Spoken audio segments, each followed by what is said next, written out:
Hello সবাইকে, তিথিস ওয়ার্ল্ডে তোমাদের সবাইকে স্বাগত। আজকে হলো রাখি পূর্ণিমা, আর এই পূর্ণিমাটা যেহেতু খুব শুভ, সেই জন্য বাড়িতে আজকে পুজো রয়েছে। ঠাকুরকে একটু ভোগ রান্না করে দেওয়া হবে দুপুরে, রাতে হবে সত্যনারায়ণ পুজো। আর এদিকে আমি সকালবেলা প্রতিবারের মতনই স্নান সেরে গাছের থেকে দুটো ফুল নিয়ে এখন যাব ঘরে গণেশ ঠাকুরকে রাখি পরাতে। আমার নিজের যেহেতু কোনো ভাই বা দাদা নেই, ছোটোর থেকে জ্যাঠতো খুঁড়তো ভাই আর দাদাদেরকেই আমি রাখি পরাই। সকাল থেকেই উপোস করে বসে থাকতাম যে কতক্ষণে দাদারা স্নান করবে, তারপর সবাইকে রাখি পরাবো। কিন্তু বিয়ের পর থেকে এই কয় বছর একবারও রাখিতে আমি বাড়ি যেতে পারিনি। মনটা তো একটু খারাপ হয়, কিন্তু মেয়েদের তো এটাই জীবন। প্রতি বছর আমি গণেশ ঠাকুরকে কিন্তু রাখি পরাই। না পাওয়ার কষ্টর থেকেও পেয়ে হারানোর কষ্ট অনেকটাই বেশি। আমার ছোটবেলা থেকেই খুব শখ ছিল যে আমার একটা ভাই বা দাদা হবে, কিন্তু কথাতেই আছে ভগবান সবাইকে সব সুখ দেয় না। তাই ছোট থেকে দাদাদেরকে রাখি পরালেও নিজের ভাই নেই বলে একটু কষ্ট হতো। আর আমি যখনই মেলায় বা কোথাও যেতাম, কোনো ঠাকুরের ফটো বা মূর্তি কেনার হলে সবসময় আমি গণেশ ঠাকুরের ফটোটাই কিনতাম বা গণেশ ঠাকুরের মূর্তি কিনতাম। তো সেটা দেখে আমার মার মনে হয়েছিল হয়তো গণেশ ঠাকুরের প্রতি আমার একটু বেশি ভালোবাসা। তখন মা বলেছিল, তোর যখন গণেশ ঠাকুরের প্রতি এতই ভক্তি, এতই ভালোবাসা, প্রতি বছর তুই নিজের ভাই মনে করে এই গণেশ ঠাকুরকেই রাখি পরাবি।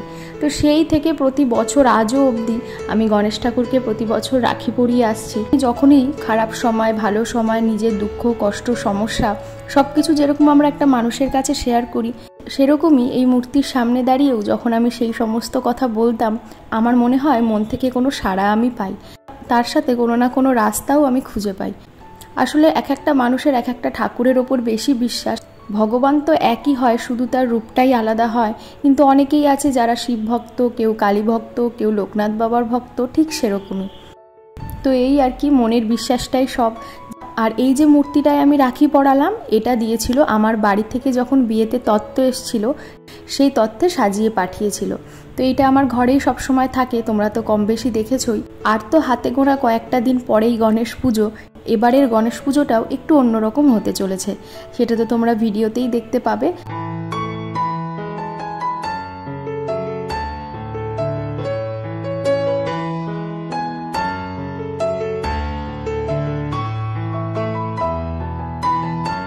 তো এদিকে তো কথা বলতে বলতে ভোগের রান্নাও শুরু হয়ে গেছে। একদিকে মা আর একদিকে আমি রান্না চাপিয়ে দিয়েছি। তার কারণ হচ্ছে 11টার মধ্যেই তো ঠাকুরকে ভোগ দিতে হবে। খুব ডিটেলসে এই কারণেই দেখাচ্ছি না, কিছুদিন আগে অক্ষয় তৃতীয়াতেও তো ভোগ রান্না করেছিলাম, সেই সমস্ত ভোগের রান্নাই আজকে হচ্ছে। কিন্তু আজকে সকাল থেকে ওয়েদারটা এতটাই বাজে, অন্য দিন হলে ভালো লাগতো, কিন্তু আজকের দিনটা একদমই ভালো লাগছে না। কারণ বাড়িতে একটা পুজো, আর তার মধ্যে একভাবে হয়ে চলেছে সেই সকাল থেকে বৃষ্টি, থামার কোনো নামই নেই। চারিদিকটা কেমন একটা অন্ধকার হয়ে রয়েছে। তো এই শুরু হলো বাড়িতে কম বেশি পুজো। মোটামুটি অক্ষয় তৃতীয়া থেকেই আমাদের বাড়িতে কম বেশি পুজো শুরু হয়ে যায়। এরপরে গণেশ পুজো, জন্মাষ্টমী, লক্ষ্মী পুজো, পরপর তো পুজো লেগেই আছে। এই বছরটা সব পুজোই তোমাদের সাথে একটু একটু করে শেয়ার করব। তোমরা কম বেশি সবসময় আমার ভিডিওতে এরকম ঠাকুর, পুজো এইসবই দেখতে পাও। আসলে হ্যাঁ, আমি একটু বেশি ঠাকুর বিশ্বাসী, আর পুজো করা বা পুজোর কাজকর্ম করতে আমার আগাগোড়াই ভীষণ ভালো লাগে। আর মাম্মাও জানো তো, মনে হচ্ছে আস্তে আস্তে আমার মতনই হচ্ছে। আসলে ও ছোটোর থেকে যেরকমটা দেখবে, যেরকম পরিবেশে থাকবে, ও তো সেরকমই শিখবে। তোমরা কম বেশি তো দেখোই ও ঠাকুর ঘরে আসলে কীরকম পাগলামো করে, আজকেও তোমরা সেটা দেখতে পারবে। আর হয়তো কটা বছর পরে এইসব পুজোর কাজে মাম্মা আমাদের সাথে হাত লাগাবে।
11টার মধ্যেই আমাদের সমস্ত কিছু গোছানো হয়ে গেছিল।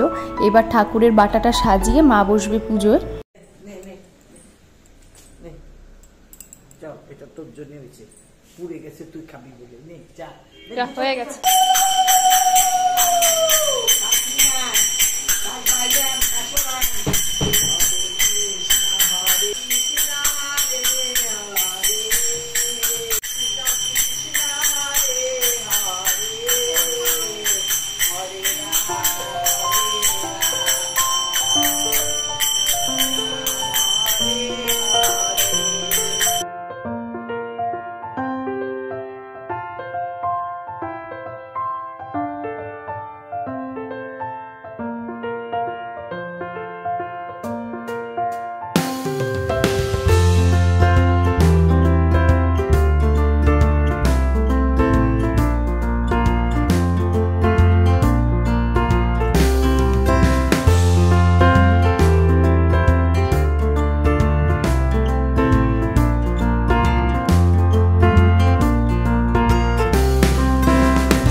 পুজোর পরে ভোগের থালা বা ভোগের যে বাটাটা হয় সেটা মাথায় করে নিয়ে যাওয়া নাকি ভালো, তাই এবার মাম্মাকেই মাথায় করে সমস্ত থালাগুলো দিদা ধরিয়ে ধরিয়ে নিয়ে যাচ্ছিল।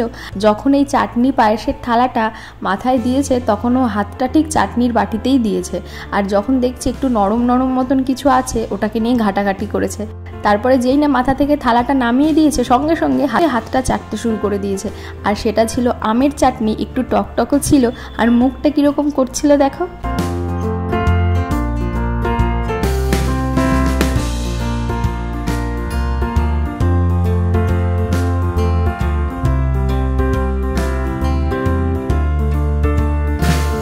আর আমরা তো দুপুরে আজকে ভোগের প্রসাদই খাবো, মাম্মাকেও আজকে তাই খাওয়াবো।